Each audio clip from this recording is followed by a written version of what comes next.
The anomaly among stars. The observation vessel Celestial Vigil drifted silently at the edge of Earth's solar system, its adaptive camouflage rendering it invisible to human detection systems. Commander Xen Terrell stood on the bridge, all four of his violet eyes fixed on the holographic display of the blue-green world. "Status report," he commanded, his scaled fingers tapping impatiently against the console. Science Officer Mira approached, her bioluminescent skin pulsing with shades of blue and green. "Commander, our long-term observation data is troubling. The humans have advanced from primitive agriculture to quantum computing in less than 10,000 years. Impossible," Xen Terrell muttered. "The evolutionary advancement scale clearly establishes." "I verified the data 16 times," Mira interrupted, displaying a timeline of human technological development. "They're advancing exponentially faster than any known species. The Galactic Concordat has no classification for this rate of development." Earth had been designated as a standard Class 3 developing world when first discovered by their survey ships centuries ago. Standard protocol was clear: observe, document, and maintain distance until the species achieved interstellar capabilities, typically a process taking 50 to 60,000 years. Humans were doing it in a fraction of that time. "There's more," Mira continued. "During our observation period, they've survived 3 extinction-level events that should have eliminated them. Multiple pandemics, climate disasters, and a near miss with a large asteroid." "Perhaps they were fortunate," suggested Tactical Officer Vorn. "Fortunate?" Mira's skin flashed red with agitation. "No species is this fortunate. They don't just survive calamities. They emerge stronger, more innovative. Look at their technological leaps during periods of crisis." The holographic display cycled through human history. The rapid advancement following major wars, the technological revolutions born from resource scarcity, the accelerated space programs emerging from international competition. "Their neural structure is unlike anything we've encountered," Mira explained. "When faced with existential threats, human brains appear to form temporary collective problem-solving networks without any technological assistance." Commander Xen Terrell's mandibles clicked with concern. The Galactic Concordat had strict protocols for situations like this. "Report to Central Command. Maintain observation distance. Wait for instructions." But something about these humans fascinated him. In 300 years of service, he cataloged over 600 developing worlds, and none had shown such potential. "Prepare a landing team," he ordered suddenly. "Full diplomatic protocol." Vorn's exoskeleton rattled with alarm. "Commander, regulations clearly state." "I'm aware of regulations, Tactical Officer," Xen Terrell interrupted. "But these humans represent something unprecedented. The Concordat needs direct contact data." 3 days later, the landing party materialized in a remote forest clearing outside Seattle. They'd chosen the location carefully, close enough to human population centers to make contact possible, remote enough to avoid mass panic. Or so they thought. Within 15 minutes of arrival, the clearing was surrounded by human vehicles. Military personnel established a perimeter while civilians with recording devices hovered behind them. A small group of humans in formal attire approached, looking utterly unsurprised by the aliens' presence. "Welcome to Earth," said a woman with silver-streaked hair, stepping forward with extended hand. "I'm Dr. Eleanor Wei, United Earth Diplomatic Corps. We've been expecting you." Xen Terrell's translator implant processed her words, but comprehension failed him. "You expected us? Our cloaking technology is undetectable by your current level of technology." Dr. Wei smiled. "We detected your ship entering our solar system 6 days ago. Your gravity distortion signature has a unique pattern. One of our university students in Nigeria developed an algorithm that identified it last year." The alien delegation exchanged troubled glances. Their cloaking technology was considered perfect throughout known space. "Impossible," muttered Vorn. "A pre-FTL civilization shouldn't be able to. We may not have faster-than-light travel yet. interrupted another human, an older man with dark skin. But our theoretical physics departments have been modeling its effects for decades. I'm Dr. James Okafor, astrophysicist. Your arrival confirms several of our working hypotheses about space-time manipulation. Over the next week, what should have been a carefully controlled initial contact dissolved into something the aliens had never experienced. Rather than showing fear or reverence, the humans approached them with boundless curiosity and unexpected insights. In the temporary facility established for diplomatic relations, Mira attempted to explain the Galactic Concordat's classification system to a gathering of human scientists. By our standards, your civilization is classified as a Level 3 pre-integration species, she explained. Typically, we would observe for another 300 to 500 years before establishing formal contact. A young human scientist raised her hand. So you just wait around and watch civilizations develop until they hit arbitrary benchmarks. Not arbitrary, Mira corrected. The advancement scale has been perfected over millions of years of contact experiences. That explains a lot, murmured another scientist, not quite under her breath. Explains what? Asked Accentural. Your technological stagnation, the human replied. No offense, but if you're always waiting for species to catch up to where you already are, where's the incentive to push boundaries? The alien delegation bristled collectively at the implication. The Concordat represented the pinnacle of achievable technology. Every species reached similar conclusions, developed along predictable paths. Except, apparently, humans. During a medical exchange, the ship's physician Trelk was studying human biological samples when he made a startling discovery. Commander, he called urgently over the communication link. You need to see this immediately. When Centurl arrived at the medical bay, Trelk was comparing genetic sequences on a large display. These are human DNA samples, he explained, gesturing to the top sequence. Below are comparative samples from 20 other sentient species from our database. What am I looking for? Asked Accentural. This segment here, Trelk highlighted a portion of the human DNA. It doesn't match evolutionary patterns from their planet. In fact, it doesn't match anything in our database. Meaning what? Meaning, Trelk said slowly, that humans appear to have been modified. Modified. Accentural's scales shifted color with alarm. By whom? Unknown. But this sequence appears designed to accelerate neural adaptation and collective problem-solving.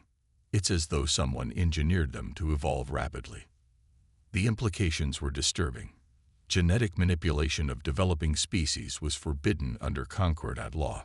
If humans had been tampered with, it represented either a serious violation or, could it be precursor technology? Centurl asked quietly. The mythical precursors, an ancient species believed to have inhabited the galaxy millions of years before the Concordat formed. Little evidence of their existence remained beyond mysterious artifacts occasionally discovered on distant worlds. If it is, Trelk replied, then these humans are unlike anything we've encountered. The situation escalated further when a human delegation requested a tour of the celestial vigil. Concordat protocol strictly forbade sharing advanced technology with developing species, but the humans had already demonstrated understanding of principles that should have been beyond them. Against his better judgment, Centurl agreed to a limited tour. Dr. Wei and 4 specialists boarded a shuttle to the cloaked ship. As they walked through the vessel's corridors, the humans displayed none of the awe or confusion expected from a Level 3 species. Instead, they asked pointed, specific questions about propulsion systems, gravitational manipulation, and quantum communications. In the engine room, a young human engineer named Ravi Kumar studied the antimatter containment system for barely 5 minutes before turning to Chief Engineer Zix. Your containment field loses efficiency at the boundary layer, he observed. Have you considered reconfiguring the phase alignment to create a cascading resonance? It would increase efficiency by at least 20%. Zix's compound eyes widened in shock. The human had identified in minutes a flaw that had plagued Concordat ships for centuries, one their engineers had declared an unavoidable limitation of the technology. When the humans left, Commander Xen Turl called an emergency meeting of his senior staff. "These humans," he began, "are not what they appear to be. They understand concepts that should be centuries beyond them," agreed Mira. "Their neural networks process information in ways we can barely comprehend. We need to report this to the Concordat immediately," insisted Vorn. "They represent a potential threat to established galactic order." "Or," countered Mira, "they represent its future." As the aliens debated, their sensors detected a massive energy surge from Earth's surface. Alarms blared throughout the ship. "What's happening?" demanded Centaurl, rushing to the bridge. "The humans," reported the tactical officer, voice trembling. "They've activated something. Some kind of beacon." On the main display, a pillar of blue energy erupted from Earth's North American continent, shooting skyward. The energy beam pulsed with complex patterns, not random, but a clear message. "It's a signal," whispered Mira. "But who are they signaling to?" The answer came minutes later when space itself seemed to fold and ripple at the edge of the solar system. A massive ship emerged, unlike anything in Concordat records. It dwarfed their observation vessel, spanning kilometers of space with a design that defied conventional engineering. "Commander," called the communications officer, "we're receiving a transmission." From the human leadership. On screen appeared Dr. Wei, her expression solemn but determined. "Commander Xen Turl," she said, "there's something you should know about Earth and humanity, something that has been hidden for thousands of years. The truth about who we really are, and why your Concordat has been watching us so carefully." She paused, her eyes reflecting resolve, and perhaps a hint of regret. "The precursors you whisper about, they didn't disappear. They just went home. Inheritors of ancient stars." Commander Xen Turl stared at the massive ship hovering at the edge of Earth's solar system, its design both familiar and utterly alien. Dr. Wei's words echoed in his mind. The precursors didn't disappear. They just went home. Impossible, he finally managed. The precursors vanished millions of years ago. Not vanished, Dr. Wei corrected. Transformed. Earth was their final experiment, and we are their legacy. The revelation sent shockwaves through the Celestial Vigil's crew. The precursors, enigmatic beings who had allegedly seeded technology throughout the galaxy before mysteriously disappearing, had connections to this seemingly ordinary world. "We need to take this to the Concordat High Council," Vorn insisted, mandibles clicking nervously. "Why?" asked Dr. Wei through the still-open communication channel. "So they can classify us as a threat. We've monitored your transmissions, Commander. We know how the Concordat deals with anomalies." Xen Turl felt his scales flush with embarrassment. The humans had not only detected their vessel, but had apparently been decrypting their secure communications. "The massive ship approaching isn't attacking," Dr. Wei continued. "It's responding to our beacon, a beacon our ancestors left buried beneath Antarctic ice thousands of years ago, programmed to activate when we reached a certain level of understanding." Mira's skin pulsed with rapid colors, a sign of intense thought. "You're saying humans are descended from the precursors?" "Not exactly," replied James Okafor, who now stood beside Dr. Wei. "We were their project, a species designed to evolve rapidly, to think differently. They encoded certain genetic sequences that would activate over time, accelerating our development in critical moments of crisis." "But why?" Xen Turl asked. "Why Earth? Why humans?" Dr. Wei's expression softened. "Because they saw the pattern your Concordat couldn't. Technological stagnation. Evolutionary dead ends. They believed the galaxy needed a catalyst, a species that evolved differently, thought differently. The revelation was heretical to everything the Concordat believed. All sentient species followed predictable evolutionary paths. That was the foundation of their entire civilization. We need to verify these claims, Terrell said warily. Of course, Dr. Wei agreed. That's why we activated the beacon. The library ship approaching contains all the evidence you'll need, and much more. Knowledge the precursors preserved before they transformed. Within hours, delegations from Earth and the Celestial Vigil boarded the colossal precursor vessel. Its interior defied conventional physics, spaces that seemed larger inside than out, technology that responded to thought alone, and vast archives of information stored in crystalline structures. "This is impossible," whispered Vorn as they were led through corridors that shifted and changed. "This level of technology violates fundamental laws of physics." "No," corrected a young human physicist walking beside them. "It operates on principles your science hasn't discovered yet. The mathematics exists. We've been developing it for decades." In the central chamber, they found what the humans called the library, a vast repository of precursor knowledge. As alien and human scientists began examining the data, the truth emerged piece by startling piece. The beings known as precursors had indeed been galaxy-spanning civilization, but they had reached an evolutionary impasse. Their technology had advanced to seeming perfection, but their species had stagnated. They foresaw the same pattern emerging in all intelligent life that followed predictable evolutionary paths. "They created Earth as a crucible," explained Dr. Wei, reading from the translated archives. "A planet of extremes, of disasters and challenges that would force constant adaptation. Then they seeded it with life engineered to evolve rapidly," continued Okafor. "Life that would face extinction repeatedly and be forced to adapt or die." "And you survived," murmured Mira, her skin pulsing with deep blue, a sign of awe in her species. "Not just survived," Dr. Wei corrected. "Thrived on challenge. Our neural structures are designed to form temporary collective intelligence when faced with existential threats. We don't just endure crises, we're at our best during them."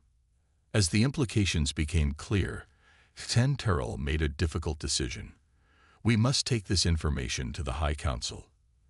They need to understand what we've discovered."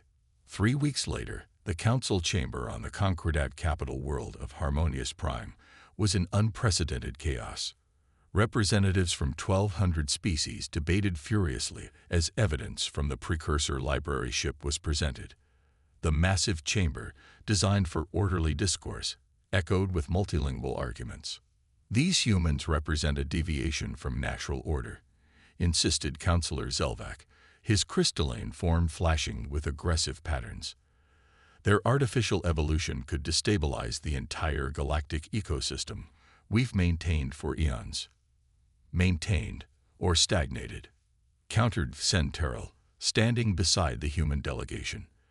"The library records confirm what we refuse to see. Our civilization has stopped evolving in any meaningful way for thousands of years." High Chancellor Oriax, whose species had led the Concordat for millennia, leaned forward on her gravity throne. "The question before us is not whether humans evolved unusually. That is now established fact. The question is whether they represent threat or opportunity." Dr. Wei stepped forward. Though physically small compared to many alien representatives, her presence commanded attention. "We understand your concerns," she began. "Humanity represents change, and change is frightening. But consider this. In the mere 3 weeks since we gained access to precursor knowledge, human scientists have already proposed 26 improvements to Concordat technology." She gestured to a holographic display showing improved engine designs, more efficient energy systems, and novel applications of known principles. "This is the gift the precursors intended, not conquest, not replacement, but catalyst. Humanity thinks differently because we were designed to break patterns, to see possibilities where others see only established facts." The debate raged for days. Some Concordat factions saw humans as dangerous aberrations to be contained or even eliminated. Others recognized the potential benefits of this unusual species. The human delegation remained remarkably composed throughout, demonstrating the very adaptability that made them unique. The situation reached crisis point when hardline elements of the Concordat military attempted to seize the precursor library ship, seeing it as too dangerous to remain in human hands. The resulting standoff brought the galaxy to the brink of its first war in 7,000 years. What happened next would be remembered in galactic history as the paradigm moment. Instead of responding with military force, humanity activated a network of precursor technology that had lain dormant throughout Earth's solar system. Not weapons, but communication devices, instantaneous quantum links that bypassed Concordat communication networks. Within hours, humans were engaged in direct dialogue with ordinary citizens of 1,200 worlds, sharing knowledge, answering questions, offering solutions to local problems. The Concordat leadership, which had carefully controlled interspecies communication for millennia, found itself unable to maintain information barriers. "This is the true power the precursors gave us," Dr. Wei explained to a stunned council. "Not superior technology, not greater intelligence, but the ability to connect, to form networks of shared problem-solving across boundaries." As millions of interactions occurred simultaneously, something unprecedented emerged. Species that had been isolated by Concordat protocols began collaborating on long-standing problems. Solutions emerged to challenges that had persisted for centuries. Cultural exchanges flourished outside official channels. In the council chamber, High Chancellor Auriax made an unprecedented decision. For 20,000 years, the Concordat has maintained order through careful management of development and interaction, she announced. "We believe this was the only path to stability. The evidence before us suggests we were wrong." 3 months later, a new compact was formed, the Galactic Synthesis. Unlike the hierarchical Concordat, this new organization embraced diversity of development and open exchange of ideas. Humanity took its place, not as rulers but as connectors, their unique neural structures serving as bridges between different modes of thought. On Earth, the integration of precursor knowledge accelerated human development, but in ways few had anticipated.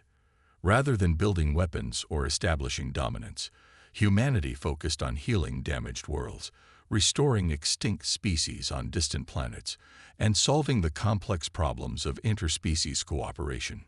Commander Xenteril, now serving as liaison between his people and Earth, stood with Dr. Wyatt on a balcony overlooking the newly established Synthesis Cooperation Center in Geneva.